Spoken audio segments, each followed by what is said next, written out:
नमस्कार। अगर आप उत्तर प्रदेश होमगार्ड भर्ती परीक्षा की तैयारी कर रहे हैं, तो आप बिल्कुल सही जगह पर हैं। चलिए, अगले कुछ मिनटों में इस बड़ी परीक्षा से जुड़ी हर जरूरी जानकारी को समझते हैं, ताकि परीक्षा के दिन कोई कंफ्यूजन ना रहे। तो सबसे पहले ये समझते हैं कि ये भर्ती परीक्षा आखिर है कितनी बड़ी। जैसा कि हम देख सकते हैं, कुल 41,000 पद हैं। ये कोई छोटा मोटा आंकड़ा नहीं है। मतलब ये एक बहुत बड़ा अवसर है और उत्तर प्रदेश के सबसे बड़े भर्ती अभियानों में से एक है, ये तो पक्का है। और इन 41,000 पदों के लिए मुकाबला वो भी जबरदस्त होने वाला है। करीब करीब 25 लाख उम्मीदवार इस परीक्षा में हिस्सा लेंगे। अगर हिसाब लगाएं तो इसका मतलब हुआ कि हर एक पद के लिए लगभग 60 उम्मीदवार मैदान में हैं। चलिए अब बात करते हैं उन तारीखों और जगहों की जिन्हें जानना हर उम्मीदवार के लिए बेहद जरूरी है। तो भाई अपने कैलेंडर निकाल लीजिए और इन तारीखों को अच्छे से मार्क कर लीजिए। परीक्षा 25, 26 और 27 अप्रैल को, यानी कि लगातार 3 दिन चलने वाली है।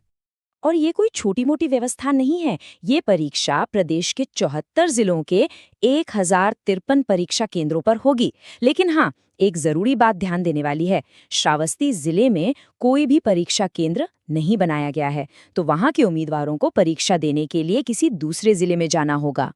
तो परीक्षा के दिन जब उम्मीदवार केंद्र पर पहुंचेंगे, तो उन्हें किन किन नियमों का ध्यान रखना होगा, आइए इसे ठीक से समझ लेते हैं। देखिए, केंद्र में एंट्री एक बहुत ही सख्त 3 स्टेप वाली प्रक्रिया है, जिसे किसी भी तरह की धोखाधड़ी को रोकने के लिए बनाया गया है। सबसे पहले आपकी पहचान के लिए आधार वेरिफिकेशन होगा। उसके बाद ये पक्का करने के लिए कि सही व्यक्ति ही परीक्षा दे रहा है, एक बायोमेट्रिक स्कैन होगा।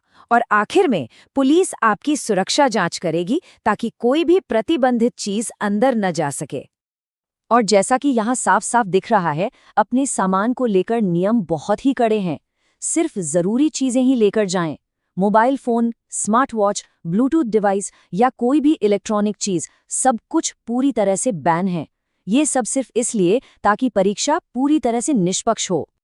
अब यहाँ एक बहुत जरूरी बात है जो कई उम्मीदवारों के मन की चिंता दूर कर सकती है। अधिकारियों ने ये साफ किया है कि सुरक्षा जांच के दौरान कलावा या मंगलसूत्र जैसे धार्मिक चिन्हों को नहीं हटाया जाएगा। ये उम्मीदवारों की धार्मिक भावनाओं का सम्मान करने के लिए एक अच्छा कदम है।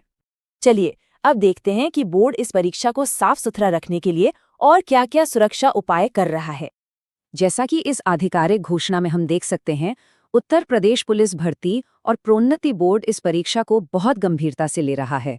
उन्होंने नकल को रोकने और पूरी प्रक्रिया को पारदर्शी बनाने के लिए कड़े उपायों की घोषणा की है।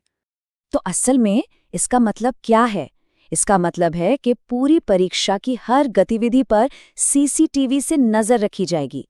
हर केंद्र पर भारी पुलिस बल तैनात रहेगा और साफ सफाई का ध्यान रखते हुए हर शिफ्ट से पहले और बाद में केंद्रों को सैनिटाइज किया जाएगा।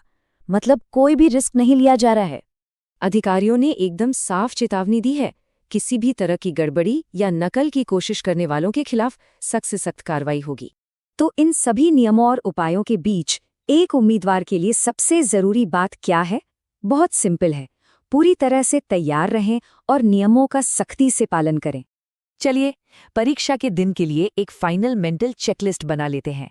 एडमिट कार्ड और आधार कार्ड साथ है? हाँ। सिर्फ एक काला या नीला पेन पास में है? बिल्कुल। सारे इलेक्ट्रॉनिक डिवाइस घर पर छोड़ दिए हैं? जरूर।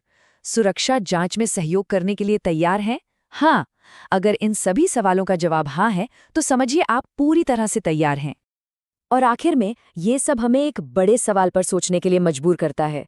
जब 25 लाख लोगों का भविष्य दांव पर लगा हो, तो इतने बड़े पैमाने पर हो रही परीक्षा में हर किसी के लिए निष्पक्षता सुनिश्चित करना कितनी बड़ी और कितनी अहम चुनौती है।